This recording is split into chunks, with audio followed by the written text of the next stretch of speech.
So, what's up mga idol? So, tagay time muna mga idol, no? Tagay time ba? Kaya ikaw man good. Kanang sitaw gani. Holiday. Holiday. Holiday ron. Dili mo good holiday. Private. Private. Kasi saan ba so? Kuha ni. Tanong ba? Lagi naman. Ay mo to? Shot mga idol. Tama ron, Friday night man ron.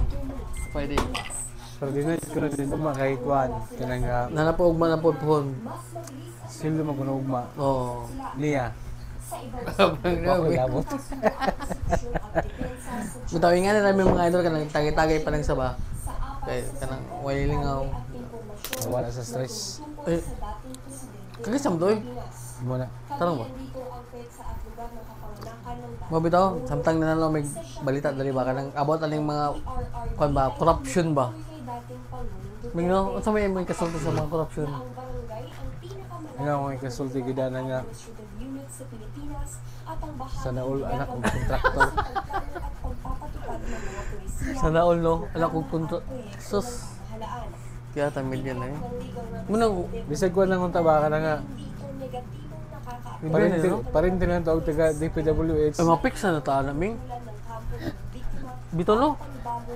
Gabi ako gud mga anak mo do. Pero Private plane. man. Ano makon man nila no? Ay no, dire hinon imo ra man siya nga katawanan gud pero Mo ba? sa pagkatinuod di lagi na sige ning hinong seryosohon ba kana? Ipaagi lang jug-jugod kay yung pong seryosohon. Tabla ra pud kag nangilad yun. Mao gyud ba? Naglimbong ka ba? Tayo bitaw nila. Million? Wala ko. Grabe yan. Ilham ng talent po. Talent. Yan ang talent. Sus. May conflict of interest nila dahil tumayong prosecutor noon si Khan para sa ilang biktima. Dea Quadra, ABS-CBN News. Kel. What's ba? Ice ba ice? Magpapatas sa mga opisyal ng Department of Health sa pagdinig ng House Committee on Appropriations sa panukalang 320.5 Comment mga idol, B1, 1B1B, ah? B1B1. kabilang sa mga 1B1 mga idol. Punoy manumalyang kontrata sa DOH Region 10 o Northern Mindanao. Isang kontraktor doon ang umaming gumamit ng mga peking dokumento Oo. at nag-deliver ng mga substandard na pasilidad. Pero binayaran pa rin. Lo. Tiniyak ni Health Secretary Teodoro Herbosa na re-repasuhin nila ang kaso at gagawa ng mga legal na hakbang. Niloko kayo. Ang contractor umamin na po commit to pursue the legal actions necessary regarding this Pakita dali. Mga video na ako ba? on falsification. Mga idol, ang bata mga idol, kinamagwangan ako ni. Oo. Ano? Pet mong pets. Pets ako naman sa Roblox. Kinwestiyon naman ni dating Health Secretary at ngayong Iloilo Representative Janet Garin. Uy, Kana, utusan na. usad ni, usad ni. Na milyong pisong pondo para sa Utusan na. Ano yung babagan si katong si Kuan? pampublikong ospital. Tiyan ko nga di patong USB nga gunitan. Oo. Ano man sa buhay ko eh? Alam kay maapil man siya kay Kuan siguro apil gid siya ato. Apil gyo. Siniguro din ang team na mapapayaran ang lahat ng health emergency allowance ng mga health workers na hindi pa rin naibibigay ilang taon matapos ang pandemya. Los sa mga hotel. Ngayong Sabado sa Taupo, nakakwentuhan ni MJ Felipe ang nation's bomb na si Clarice de Guzman Galagin din kanina. na nagbalik tanaw sa Sinikan ba? kanyang buhay at Karin Davila ba?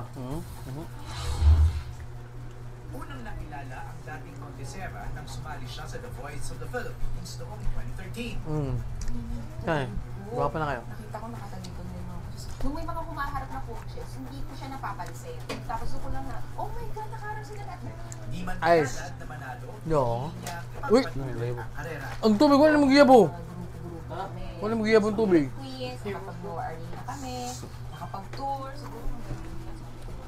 Happy na ako na na-experience ko yun.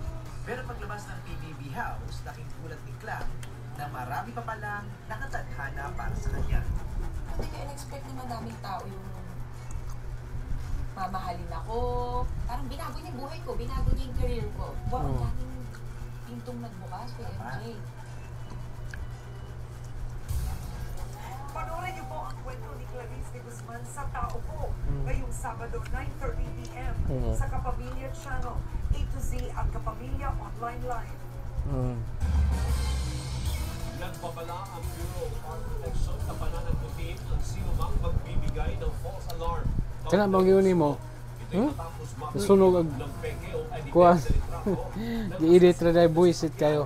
ang ilang Mo ba? Oo. Kalayo. Pero mo nagtinod lagi. tanggap sila Ay gani. mula sa isa nilang followers sa social media. At tayo sa mga buhay ngayon. ng litrato ng nasusunog na truck sa naturang lugar. Agad rumisponde ang grupo kasama matauhan ng BFP Mo na magtinod ba eh?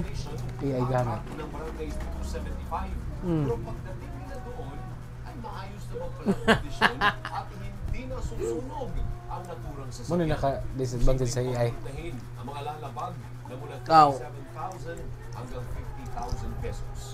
Ang nag-post. Mo na. Sinagip ng mga bumbero ang isang asong Shih Tzu matapos Shih itong Tzu. matrap ng halos kalahating oras sa nasusunog na bangkay sa Davao City, Miyerkules ng gabi.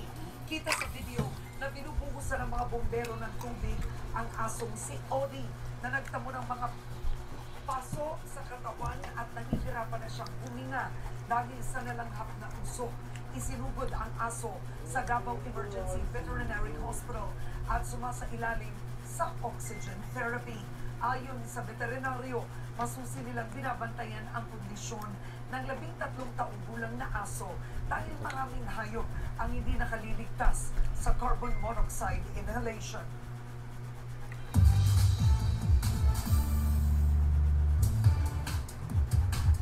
Bumilib ang international audience kay Kapamilya Child Ming, ako na mga.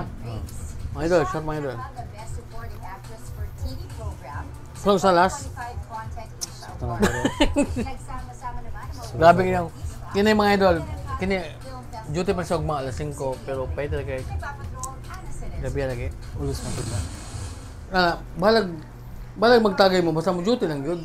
Ay, itong palanso-lanso eh. Football good mo. Sama ni? Okay na lang. Tagay. Duty. Ano ba? Mga award-winning drama, Palag sa rabia. animation at literary adaptation na may universal na tema. Balik naman muna bilang direktor ang batang Quiapo star na si Joanna Mangan para sa Sinag Maynila Film Festival.